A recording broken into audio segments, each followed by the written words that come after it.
Ancus Marcius was the legendary fourth king of Rome. He was the son of Marcius and Pompilia. According to Festus, Marcius had the surname of Ancus from his crooked arm. Upon the death of the previous king, Tullus Hostilius, the Roman Senate appointed an interrex, who in turn called a session of the assembly of the people who elected the new king. First acts as king. According to Livy, his first act as king was to order the Pontifex Maximus to copy the text concerning the performance of public ceremonies of religion from the commentaries of Numa Pompilius to be displayed to the public, so that the rites of religion should no longer be neglected or improperly performed. War. He waged war successfully against the Latins, and a number of them were settled on the Aventine Hill. According to Livy, the war was commenced by the Latins, who anticipated Ancus would follow the pious pursuit of peace adopted by his grandfather,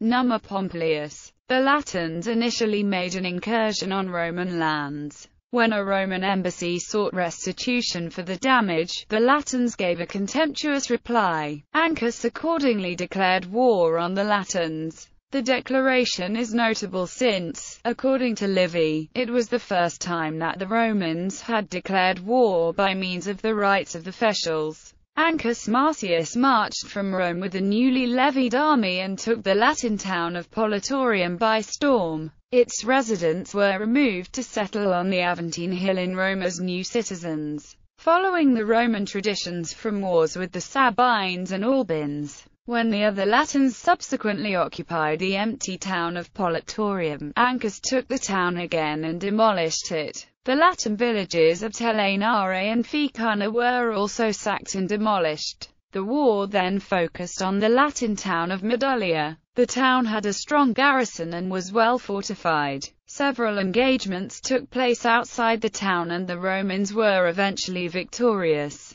Ancus returned to Rome with much booty. More Latins were brought to Rome as citizens and were settled at the foot of the Aventine near the Palatine Hill, by the Temple of Murcia. Ancus Marcius incorporated the Janiculum into the city, fortifying it with a wall and connecting it with the city by a wooden bridge across the Tiber, the Pons Sublicius. On the land side of the city he constructed the Fossa Quiritium, a ditch fortification. He also built Rome's first prison, the Mamertine prison. He extended Roman territory to the sea, founding the port of Ostia, establishing salt works around the port, and taking the Silvamesia, an area of coastal forest north of the Tiber, from the Vintus. He expanded the Temple of Jupiter Feretrius to reflect these territorial successes. According to a reconstruction of the Fasta Triumphalis, Ancus Marcius celebrated at least one triumph, over the Sabines and Ventus.